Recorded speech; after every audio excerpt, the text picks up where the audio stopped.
అంటే డయాబెటీస్ ఉన్న వారికి కూడా అంటే ఇంకా ప్రమాదంగా ఉంటుందా డాక్టర్ గారు? Actually diabetes and gum disease ఏంటంటే టూ-వే ఇంటర్ రిలేటెడ్ అండి.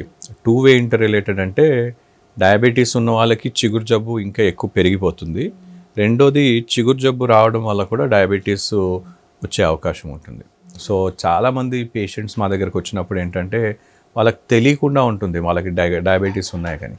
అంటే మేము చూసినప్పుడు కొన్ని నోట్ నుండి మనం చూసినట్టయితే కొన్ని ఓరల్ మేనిఫెస్టేషన్స్ అంటాం. అంటే చిగురులో కొన్ని మనం చూసి మనం కనిపెట్టవచ్చు. సో చిగురు వదులుగా అవ్వటము, చిగురులో వాపు రావటము.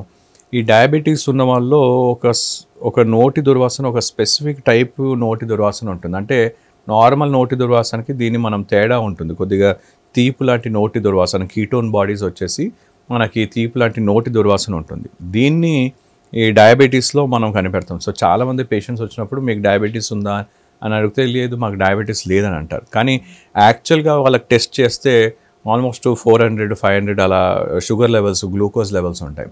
సో ఇది మనకి తెలుస్తుంది అనమాట. సో ఒకటి మనకు చిగుళ్ళ జబ్బు ఉందనుకోండి, దానివల్ల దాని బ్యాక్టీరియా మన ప్యాంక్రియాస్కి వెళ్ళేసి దాన్ని దెబ్బతీయటం, దానివల్ల మనకి ఇంకా షుగర్ పెరిగిపోవటం.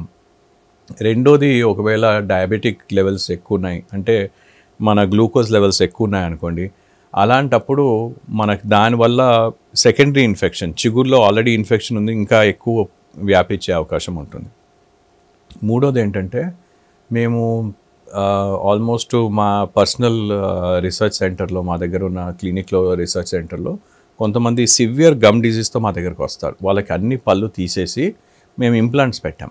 దాని తర్వాత చిగుళ్ళ వ్యాధి, పళ్ళు ఏంటంటే మెయిన్ సోర్స్ ఆఫ్ ఇన్ఫెక్షన్ కాబట్టి ఆ చిగుళ్ళ వ్యాధి పూర్తిగా తగ్గిపోయి మనకి డయాబెటిక్ లెవెల్స్ అంటే HbA1c 3 month యావరేజ్ లెవెల్స్ తగ్గిపోయాయి.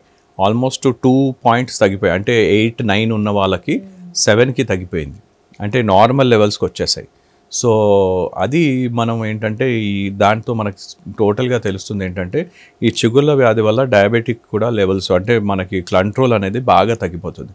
ఇన్సులిన్ రెసిస్టెన్స్, ఇన్ఫెక్షన్ వల్ల, ఈ ఇన్ఫ్లమేషన్ వల్ల కూడా ఇన్సులిన్ రెసిస్టెన్స్, డయాబెటిక్ 2 waysగా ఫంక్షన్ చేస్తుంది. ఒకటేమో గ్లూకోజ్ లెవెల్ పెరిగిపోతుంది, రెండోది మనం ప్రొడ్యూస్ చేసే ఇన్సులిన్ లెవెల్ కూడా బాడీ టిష్యూస్ యాక్సెప్ట్ చేయాలి. ఆ ఇన్సులిన్ లెవెల్ తగ్గిపోయినా కానీ కూడా మనకి ప్రాబ్లం వస్తుంది. సో ఇన్సులిన్ రెసిస్టెన్స్ అని అంటాము.